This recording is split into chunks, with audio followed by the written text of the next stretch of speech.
কাওয়ালি গান শোনা কি হারাম নাকি জায়েজ?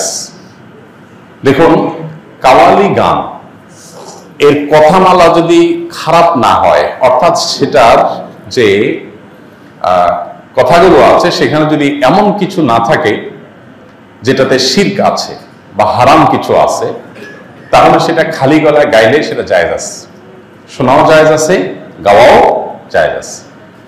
যদি খালি গলায় গাওয়ার পাশাপাশি তার সাথে বাদ্যযন্ত্র যুক্ত হয়, তাহলে পৃথিবীর উল্লেখযোগ্য কোনো আলেম নেই যার ফতোয়া আছে এটা হালাল হওয়ার। অর্থাৎ সবাই প্রায় একমত যে বাদ্যযন্ত্র যখন যুক্ত হবে তখন গানের কথামালা ভালো থাকলেও সেটা কি হয়ে যাবে? হারাম হয়ে যাবে। একজন মুসলিম হিসাবে হালাল হারাম মেনটেন করা আমাদের জন্য খুবই গুরুত্বপূর্ণ বিষয়। এটা ঐচ্ছিক কোনো বিষয় না। মনে রাখবেন, শরীয়ত যে বিষয়গুলো হারাম করেছে কিন্তু আমাদের বুঝে আসে না কেন হারাম করেছে, আপনি নিশ্চিত থাকবেন যে অকাট্যভাবে শরীয়তের কোরআন হাদিসের আলোকে যেটি হারাম হওয়া প্রমাণিত হয়েছে সেই বিষয়ে অবশ্যই শরীয়তের কোনো হিকমা বা রহস্য আছে। অর্থাৎ আল্লাহ সুবহানাহু ওয়া তাআলা নিষেধ করেছেন আর কোনো কারণ নাই, লজিক নাই, এটা হতে পারে না। যেমন গানের কথাই যদি আপনি বলেন, গান এর সাথে যখন বাদ্যযন্ত্রের সংমিশ্রণ হয়, মানুষের মনের ভিতরে যে এক ধরনের ভাব তৈরি হয়, এর ফলশ্রুতিতে মানুষ শয়তানের সাথে কানেক্টেড হয়, শয়তান দ্বারা খুব বেশি প্রভাবিত হতে থাকে। শয়তান আমাদের দৈনন্দিন জীবনে, আমাদের ব্যক্তিগত জীবনে, আমাদের উঠা বসায় নানাভাবে আমাদেরকে প্রভাবিত করে। তো এইটা থেকে বেঁচে থাকার জন্য আমাদের সচেষ্ট থাকতে হবে এবং সতর্ক থাকতে হবে। তো শরীয়ত সেজন্য আমাদেরকে বাদ্যযন্ত্রের ব্যাপারে খুবই সতর্ক করেছে। সূরা লুকমানের 6 নম্বর আয়াত, সম্ভবত সেখানে 6 নম্বর না 3 নম্বর আয়াতে আল্লাহ রাব্বুল আলামিন লাহওয়াল হাদিস কেনার ব্যাপারে যে ভর্ৎসনা করেছেন, সেখানে মূলত লাহওয়াল হাদিস বলতে এই জাতীয় গান যেগুলোতে বাদ্যযন্ত্রের ব্যবহার আছে এবং অশ্লীলতা, শিরকপূর্ণ কথা আছে, সেগুলোর কথা মিন করা হয়েছে। এই আয়াতের ব্যাখ্যা করলে আপনি বিশ্ববিখ্যাত মুফাসসিরগণ, সাহাবায়ে কেরাম এবং নবী সাল্লাল্লাহু আলাইহি সাল্লামের স্নেহধন্য ব্যক্তিবর্গের যে তাফসির রয়েছে, বড় বড় বিশ্ববিখ্যাত যে তাফসির রয়েছে, সবগুলো দেখলেই আপনি দেখতে পাবেন যে এখানে গান এবং বাদ্যযন্ত্রকে বোঝানো হয়েছে। অতএব খালি গলায় কাওয়ালি গাইলেন, সেটার কথামালার ভিতরে কোনো শিরক, আপত্তিকর, শরিয়া বিরোধী কথা থাকলো না, সেটা জায়েজ আছে। আর যদি শরিয়া বিরোধী কোনো কথা থাকে, অনেক সময় দেখা যায় এই যে কাওয়ালিতে এমন এমন কথা থাকে যে কথাগুলো সবসময় না, কোনো কোনো গানের মধ্যে যে কথাগুলো আসলে শরিয়ার আলোকে সঠিক নয়, গর্হিত, নবী সাল্লাল্লাহু আলাইহি সাল্লামকে মর্যাদা দিয়ে গিয়ে আল্লাহর পর্যায়ে নিয়ে গেল, তাহলে এটা শিরক হয়ে গেল। তো এইরকম যদি কিছু থাকে তাহলে সেটা খালি গলায় গাওয়া জায়েজ নাই। আর দ্বিতীয়ত হলো যে বাদ্যযন্ত্রের ব্যবহার থাকতে পারবে না, এই দুই শর্তে সেটা জায়েজ আছে। কাওয়ালি হইলে সেটাকে আমরা অনেকে ইসলামিক মনে করে গলদকরণ করি এবং সেটাকে ইসলামিক মনে করি, এটা ইসলামিক না। পরিষ্কারভাবে আমাদের ধারণা থাকতে হবে। অনেক সময় দেখা যায় মুরগি দোকানদারগণ নিজ হাতে একাকী মুরগি জবাই করেন, এক্ষেত্রে কোনো দিক বিবেচনা করেন না। জানার বিষয় হলো এমন মুরগি জবাই শুদ্ধ হবে কিনা। মুরগি জবাই করতে হলে দুজন লাগবে এমন কোনো বাধ্যবাধকতা নেই। একাকী মুরগি জবাই করলে সে মুরগি খাওয়া যাবে, কোনো অসুবিধা নেই। দেখার বিষয় হলো আপনি বিসমিল্লাহ বলে জবাই করছেন কিনা, মুসলমান জবাই করছে কিনা, এটা হলো দেখার বিষয়।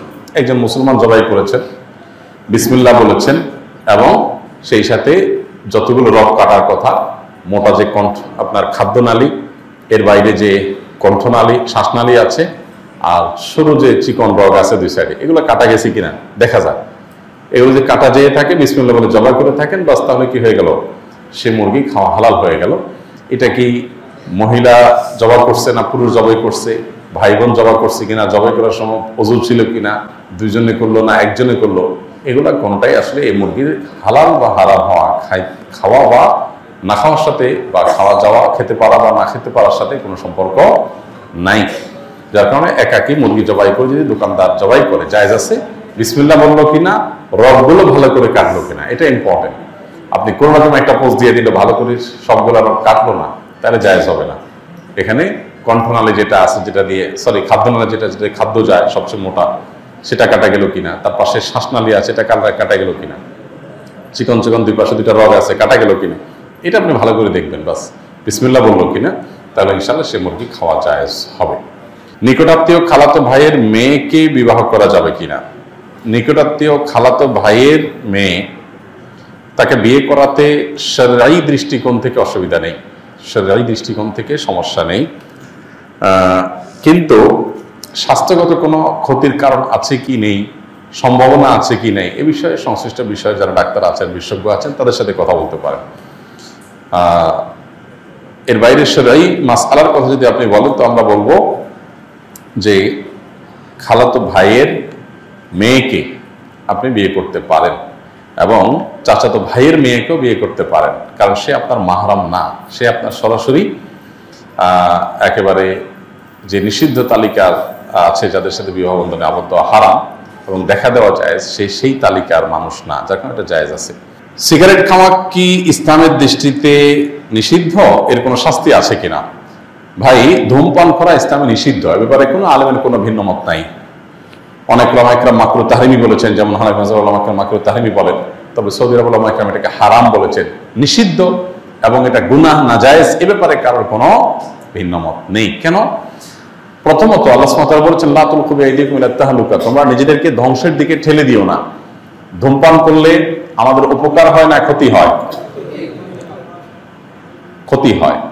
উপকার হয় না বললেই চলে, পেট ভরে না, অন্যান্য কিছু না। আপনি বলবেন যে আমার ঘুমের লাই কাটে অথবা এনার্জি আসে বা অন্যান্য কিছু আসে, এরকম যদি বলেন।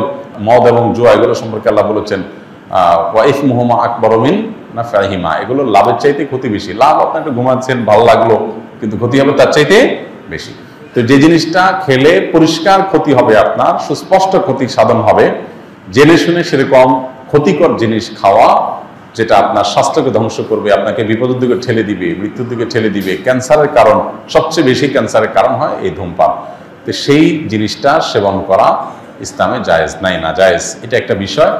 দ্বিতীয়ত, এটা যেহেতু আমাদের পেট ভরে না, এরপর আমরা টাকা দিয়ে যদি এটা খাই, তাহলে সেটা অপচয় হয়, কারণ এটা অনর্থক অহেতুক একটা জিনিস। এটা যেটুকু আপনার ফুর্তি বা যেটুকু আপনার ভালো লাগা বা তথাকথিত এনার্জির জন্য করেন, তার চাইতে ক্ষতি অনেক বেশি। ধূমপান করার ফলে আপনার মুখে যে দুর্গন্ধ সৃষ্টি হয়, আল্লাহর জমিনে কোনো হালাল খাবার খেলে মানুষের মুখে এরকম দুর্গন্ধ হয় না। এরকম বাজে গন্ধ, এরকম নোংরা গন্ধ, এর গন্ধটাই বলে দেয় এটা কি শরীয়তে হালাল নাকি হারাম। কথা বুঝে আসছে? বিধায় যাদের এই বদভ্যাস আছে, তাদের সদিচ্ছাই যথেষ্ট এখান থেকে সরে আসার জন্য। মানুষ পারে না এমন কিছু নাই। অনেকে বলে, ভাই আমি বহু চেষ্টা করছি, পারি না। তাই বলে পারেন না মানে? আপনি পারবেন, আপনার সাথে আপনার 14 গোষ্ঠীতে যত ধূমপাই আছে সবাই পারবে একসাথে ইনশাআল্লাহ। কখন পারবেন? যখন ঠেলায় পড়বেন, তখন আপনি পারবেন। আপনাকে জেল নিয়ে যদি বেঁধে রেখে দেওয়া হয়, আপনি পারবেন, দেখবেন সাথে আরো কত কিছু করবেন। আমরা যারা মনে করি যে আমরা পারি না, তাদের আসলে সদিচ্ছার কি আছে, অভাব বা ঘাটতি আছে। যদি আপনার সিরিয়াসনেস থাকে, তাহলে পারবেন না এমন কিছু নাই। মানুষ অভ্যাস ছাড়তে পারে না। আপনি কি মরে যাবেন? এরকম করে বিষয়ে আপনি মরে যাবেন, একটু কষ্ট হবে। এইটু কষ্ট করা, নিজের বিরুদ্ধে সংগ্রাম করা, নিজেকে নিয়ন্ত্রণ করার মতো শক্তি সামর্থ্য যার নাই, এরকম একজন ঢিলা মানুষ, যার আত্মনিয়ন্ত্রণ নাই, নিজেকে কন্ট্রোল করতে পারে না, ডায়রিয়া রোগের মতো ঢিলা, ডাইরেক্ট হয়ে গেছে, যে তার মনে চায় আসে ওখানে কাইত হয়ে যায়, সে কিছু করতে পারে না, নিজেকে ধরে রাখতে পারে না, এরকম ঢিলা মানুষ আল্লাহর কাছে জান্নাতের এক্সপেক্ট করে কিভাবে সে জান্নাতের প্রত্যাশা কোন মুখে করবে? এজন্য সৎ সাহস দরকার। আল্লাহ আমাদেরকে সেই তৌফিক দান করুন। এজন্য ধূমপান করা থেকে আমাদের বেরিয়ে আসতে হবে, যে সমস্ত ভাইদের বদভ্যাস আছে। আস-সুন্নাহ ফাউন্ডেশন, উম্মার স্বার্থে সুন্নাহর সাথে।